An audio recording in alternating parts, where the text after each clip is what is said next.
Hey guys, it's Logan and Chad here with Hydra572. Today we have a first impressions, and yeah, it's a first impressions, not really an unboxing, because I won a contest and that never happens, and I was excited, so I got it out. We were in the car, we were leaving, not arriving, so yeah.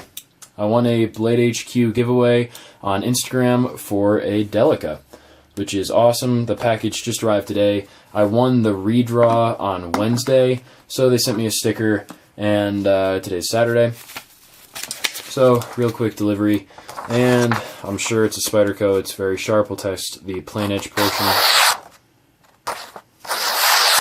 Yeah, that is just what you would expect from Spyderco and serrations. Sharper than the Yeah, the Spyderco serrations are just fantastic. They actually are sharper than the straight edge portion. And the magazine paper. Logan, I think you're the only person I know who's ever won a contest. Yeah, people don't win contests, which is why it was so cool.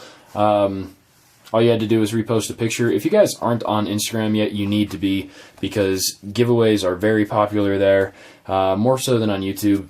You usually have to repost a picture or whatever, and then you're entered in the contest, and I've entered a couple, and I already won one, which is fantastic.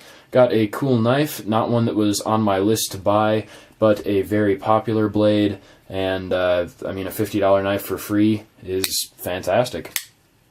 Overall first impressions, it is a tad on the small side, I think. Besides that, it's very similar to the Endura, minus the pointless finger choil. So if they made a blade that was like between this size and the Endura's size, I actually think that'd be perfect. But overall, adding to the Spyderco collection is real cool. I haven't decided what I'll do with this blade yet. I'm sure I'll EDC rotate it a few times, and after that, if I feel like selling it, I might. If I feel like just keeping it around, I might throw it in the car, put it in a bug-out bag, whatever. Yeah, Chad, overall first impressions?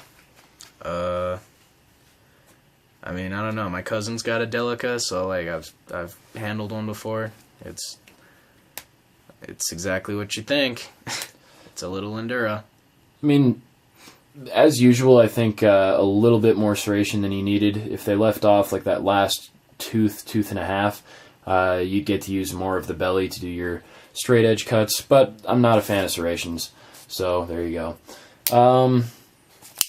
Honestly, now that I've seen both a Delica and an Endura, I'm not really sure. We're told, I wasn't in the knife market at the time, but we're told that when the Delica and Endura came on the market, that they really set people on fire and that people loved them.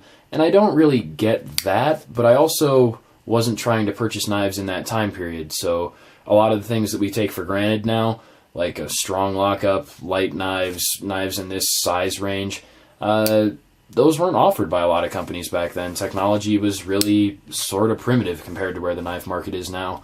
So when I review this blade, I think that'll be a lot of the angle that the review is coming from is, does the Delica still hold up? I didn't do that with the Endura. The Delica, I'm thinking more that way, just because it's almost a more competitive bracket when you're talking about a little bit cheaper than the Endura and a little bit smaller than the Endura. So I think that will be the review, is with its competition that has emerged largely inspired by the Delica, does the Delica still hold up to competition? Is it still worth buying in that price range, in that size range for an EDC blade? So review will be forthcoming. It has been added to the queue. And yeah, thank you to Blade HQ. A real quick discussion on Blade HQ. Their prices, to speak frankly, which I can do because if anyone's curious, we're not on anybody's payroll. We're not big enough to be on anyone's payroll. So we're certainly not on Blade HQ's payroll. But I do purchase from them when I can, especially when I can take advantage of the over $100 free shipping. Just because they, frankly, are not the best prices that you can find. You can typically find more popular manufacturers' blades on eBay or Amazon for cheaper. But I spend a lot of time on Blade HQ because they have a whole lot of knives from a whole lot of manufacturers, real easily accessible, and I can sort of peruse their website, even with their new website layout, which didn't really rub me the right way. I can usually check out their stuff really easily. I love shopping for knives, comparing different knives on their website, and because I'm using that sort of free service that they're providing, I try to purchase from them when I can, and that free shipping tends to sort of kind of cancel out the a little bit higher prices. So yeah, Blade HQ overall a very cool retailer in our book. I will find someplace to slap their sticker on. Yeah, I think that's what I'm more jealous about, is that he got a sticker. That's where I'm at right now. Yeah. So, like I said, not a blade that I would have purchased, but, I mean, if anybody else wants to give me $50 blades for free, I'm not going to complain.